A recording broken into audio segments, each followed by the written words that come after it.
कोई दल फायदा पहुंचाता है, बीजेपी उसको अपने साथ लेकर चलती है, लेकिन जैसे ही वो दल बीजेपी को आंखें दिखाता है या किसी बात पे अपनी जो है नाराजगी दिखाता हुआ नजर आता है, बीजेपी इस तरह का खेल करती हुई नजर आती है। आप देखेंगे बारंबार इसके एग्जाम्पल हमें देखने को मिलते हैं। वीआईपी पार्टी मुकेश सैनी की आप देखिए कैसे 4 विधायकों में से 3 जो है बीजेपी, उनकी बहन पल्लवी पटेल अलग हो चुकी है, तो यहाँ पर अब अनुप्रिया पटेल के पास में रास्ता क्या है? क्या वापस अपनी बहन के साथ मिलकर वो पूर्वांचल में मजबूत राजनीति करेंगी, या यहाँ पर जो बाकी हो रहे हैं विधायक या जो भी नेता नाराज चल रहे हैं उनको मनाते हुए? क्या टूटने वाली है अनुप्रिया पटेल की पार्टी अपना दल सोनेलाल? क्या अनुप्रिया पटेल को हटाने के लिए अब उनके ही विधायक उनके खिलाफ मैदान में उतर आए हैं? एक तरफ अनुप्रिया पटेल योगी आदित्यनाथ के फैसले के खिलाफ नजर आती हैं। अनुप्रिया पटेल योगी आदित्यनाथ जो उत्तर प्रदेश के मुख्यमंत्री हैं उनको आंखें दिखाती हैं, तो दूसरी तरफ अनुप्रिया पटेल से ही नाराज विधायक चल रहे हैं और अपना मोर्चा के तहत इन विधायकों की मांग है कि अनुप्रिया पटेल की अब हम वो जातियां नहीं सहेंगे जो अनुप्रिया पटेल और उनके पति आशीष पटेल के जरिए की जाती हैं। हमारा अपमान अपना दल सोनेलाल में हो रहा है। अनुप्रिया पटेल अपने विधायकों पर नजर रखती हैं, उनके कहे बिना कोई भी काम नहीं होता है। तो क्या एनडीए से 9 विधायक टूट जाएंगे?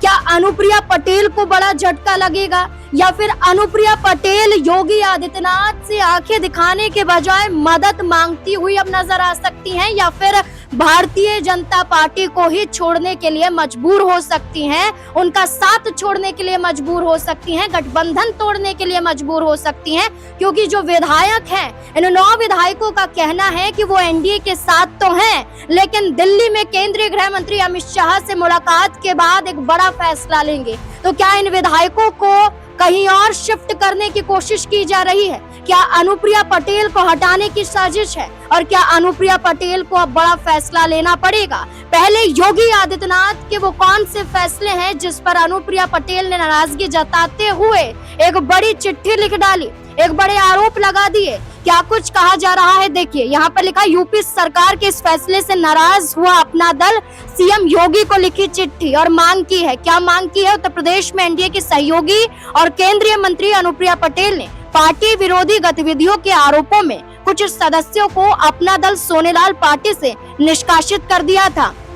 बावजूद इसके भारतीय जनता पार्टी ने निगम बोर्ड में पार्टी से निकाले गए नेताओं को दोबारा से जगह दी थी, जिस पर अपना दल ने कड़ी आपत्ति जताई है। इस संबंध में पार्टी ने सीएम योगी आदित्यनाथ को भी पत्र लिखा है और पत्र में लिखते हुए कड़ी आपत्ति जाहिर की है और कहा है कि इन सदस्यों को तत्काल पद से हटाया जाए, जिन्हें पार्टी से निष्कासित कर दिया गया। भारतीय जनता पार्टी ने निगम बोर्ड में उन्हें बड़ी जिम्मेदारी सौंपी और ऐसे में नाराजगी दिखाई दी। लेकिन क्या इसके पीछे साजिश है? क्या भारतीय जनता पार्टी ही अनुप्रिया पटेल के खिलाफ तो नहीं? देखिए, जहां ये कहा जा रहा है कि उनके जो कई बागी विधायक हैं, जिसमें 9 विधायकों का जिक्र किया जा रहा है, कुल मिलाकर 13 विधायक अपना दल सोनेलाल के पास हैं। इसमें से 9 विधायक बागी माने जा रहे हैं, जिन्होंने अपना मोर्चा नाम से एक नया फ्रंट बनाने की घोषणा की। पत्रकारों से बातचीत करते हुए फ्रंट के संयोजक चौधरी ब्रजेंद्र प्रताप सिंह पटेल ने दावा किया कि यही संगठन असली अपना दल है। उन्होंने दावा किया कि भाजपा से बातचीत होती है, अपना दल एस के 9 विधायक उनके साथ जाएंगे, ये तक भी कहा गया। देखिए यहाँ लिखा है, आपको बताएं कि ब्रजेंद्र प्रताप सिंह ने कहा कि कार्यकर्ताओं ने जिस पार्टी को मेहनत से खड़ा किया था उसे अनुप्रिया पटेल ने हाईजैक कर लिया। उन्होंने आरोप लगाया कि पार्टी में पिछले 10 सालों से आंतरिक चुनाव नहीं हुए हैं और पदों पर केवल उनके पति और परिवार का कब्जा है। यही पूरी तरह से परिवारवादी राजनीति है, जिसमें कुर्मी समाज का भरोसा उठता जा रहा है। उन्होंने ये भी कहा कि पार्टी में लोकतंत्र की जगह तानाशाही आ गई है। अब एनडीए से जो दूरी है वो इन विधायकों की बनी नहीं है और कहा गया है कि वो एक फैसला करेंगे। केंद्रीय गृह मंत्री अमित शाह से मिलने के बाद मामला उठाया गया सोनेलाल पटेल की मौत को लेकर, जिसमें सीबीआई जांच की मांग की बात की जा रही है। इसमें पल्लवी पटेल ने भी ये मुद्दा उठाया था, धरना प्रदर्शन वो करती हुई नजर आई थी और उन्होंने कहा था पिता की जान के जाने के बाद सीबीआई जांच होनी चाहिए, ये मामूली सड़क हादसा नहीं था, इसके पीछे एक बड़ी साजिश थी।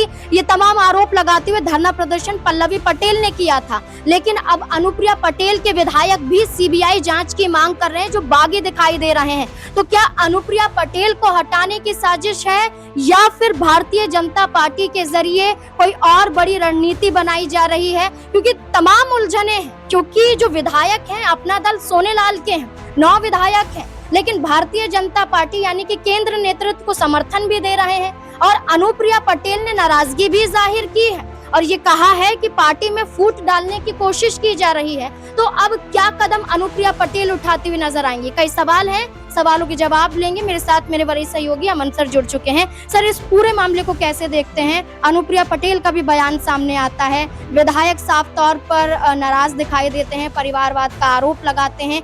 क्या अनुप्रिया पटेल को हटाने की तैयारी बीजेपी के साथ मिलकर की जाए? देखिए नाज़मीन, ये बात कहीं से छुपी हुई नहीं है कि बीजेपी को जब तक कोई दल फायदा पहुंचाता है बीजेपी उसको अपने साथ लेकर चलती है, लेकिन जैसे ही वो दल बीजेपी को आंखें दिखाता है या किसी बात पे अपनी जो है नाराजगी दिखाता हुआ नजर आता है, बीजेपी इस तरह का खेल करती हुई नजर आती है। आप देखेंगे बारंबार इसके एग्जाम्पल हमें देखने को मिलते हैं। वीआईपी पार्टी मुकेश सैनी की आप देखिए कैसे 4 विधायकों में से 3 जो है बीजेपी लेकर चली जाती है। इसके अलावा आप देखेंगे कांग्रेस पार्टी के तो लगभग राज्यों में तमाम विधायक बीजेपी ने अपने खेमे में मिला लिए। वहीं अगर बात करें हरियाणा की तो वहां पर भी आपने देखा जिस तरह से जो कह सकते हैं कि जब तक दुष्यंत चौटाला बीजेपी के साथ रहे तब तो सब ठीक चले, जैसे अलग होते हैं तो यहाँ बीजेपी जो है अपना खेल करती हुई नजर आती है और जो उनके पास वोट परसेंट 15-16% था वो घटकर 1% पे आ जाता। तो बीजेपी इस तरह की चीजों को अंजाम देती हुई नजर आती है, जहाँ पर दलों को कमजोर करना या दलों को जो है तोड़ना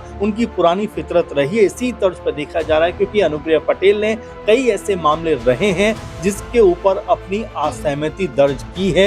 आपने देखा कि जातीय जनगणना का जब मुद्दे पे बीजेपी का पक्ष अलग हुआ करता था, बीजेपी इसको एक अलग नजर से देखा करती थी, उस वक्त भी अनुप्रिया पटेल ने कहा कि नहीं ये होना चाहिए। आपने देखा कि नजूल संपत्ति को लेकर जब पूरे का पूरा मामला उठा था उसमें भी बीजेपी के खिलाफ अनुप्रिया पटेल ने बयान दिया था। यानी कि ऐसा लग रहा था कि अनुप्रिया पटेल अब बीजेपी से मुक्त होना चाहते हैं, क्योंकि वो ये भी कह रही थी कि अनुप्रिया पटेल की भाई हमारी पार्टी का अपना वजूद है और उस वजूद को कायम रखने के लिए हम स्वतंत्र हैं कि जब पंचायत चुनाव हो या निगम चुनाव हो या इस तरह के चुनाव हो उसमें हम अकेले जाकर चुनाव लड़ते हुए दिखाई पड़े। यानी कि साफ संदेश उन्होंने दिया कि यहाँ पर वो बीजेपी के कहने के अनुसार नहीं चलेंगे। और साथ में देखिए लगभग उनके 13 विधायक इस बार नजर आते हैं। अब क्या 27 का जब चुनाव होगा तो क्या अपनी सीटों की मांग बड़ी करने वाली थी, इसलिए यहाँ पर एक खेल दिखाई पड़ता है क्योंकि अचानक से अब ये बात जो है वो जो ब्रजेंद्र प्रताप हैं उनको ये याद आती है कि भाई परिवारवाद है, अब तक वो साथ में थे पार्टी के। ये जो पंचायत चुनाव है इसमें भी कहा जा रहा है कि वो अलग चुनाव लड़ेंगी, बीजेपी के साथ नहीं लड़ेंगी।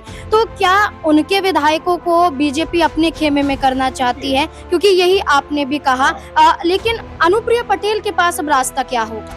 देखिए नाज़मीन, हम अगर जेडीयू की बात करें, बिहार अगर थोड़ी देर चलें वहाँ की अगर बात करें तो ये लगभग तमाम नेता कहते हुए नजर आ रहे हैं कि जेडीयू अगर बीजेपी से अलग हुई तो यहाँ 2 हिस्सों में जेडीयू बंट सकती है और इसको लेकर भी कई बड़े नेताओं ने बयान दिया है। उसी तरह की स्थिति अब यहाँ पर अनुप्रिया पटेल की बनती हुई दिखाई पड़ती है कि अगर बीजेपी से जरा सा भी वो हटे, आप देख रहे हैं कि 13 में से 9 विधायक ऐसे हैं जो सीधे तौर पर बगावत करते हुए दिखाई पड़े, यानी कि आधे से ज्यादा की उनकी पार्टी जो है वो एक अलग कह सकते हैं अपना मोर्चा बनाकर एक अलग रूप लेते हुए दिखाई पड़ सकते हैं, यानी कि बीजेपी को ही सपोर्ट करेंगे ये मानकर चलिए आप। यहाँ पर अगर राजनीति का ये स्तर पहुंच रहा है तो खुद इसके लिए दल भी जिम्मेदार हैं जो सत्ता का लोभ रखते हैं, सत्ता में अपनी हिस्सेदारी चाहते हैं और बाद में जाकर उनकी पार्टी को इसका अंजाम भुगतना पड़ता। अब देखिए ब्रजेंद्र प्रताप की बात करें, जो बड़े नेता हैं, किस तरह से उनको जो है कह सकते हैं कि पार्टी से हटाया जाता है। उनको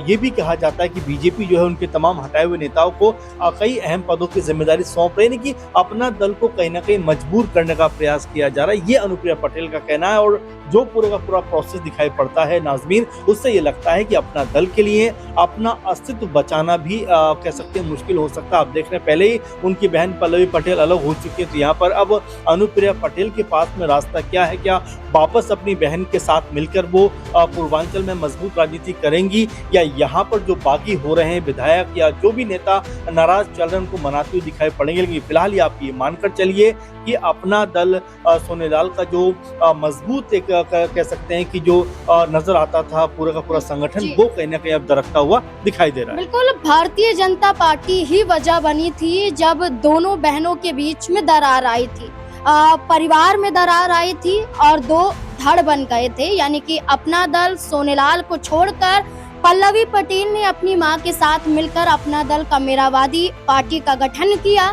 साथ ही साथ समाजवादी पार्टी के साथ गठबंधन भी रहा, चुनाव भी लड़ा, सिराथू से जीती भी पल्लवी पटेल। लेकिन समाजवादी पार्टी के साथ है या नहीं स्पष्ट नहीं है। लेकिन इस बीच में देखा जाए तो अब अनुप्रिया पटेल पर भी गाज गिर रही है। तो क्या अनुप्रिया पटेल खुद अब अपने अस्तित्व को, पार्टी को बचाने के लिए क्या अपनी बहन का सहारा लेती हुई नजर आएंगी? क्या लगता है इस पूरे मुद्दे को लेकर? अपनी राय कमेंट सेक्शन में जरूर दें। देखते रहें स्पिन 9 न्यूज़। धन्यवाद।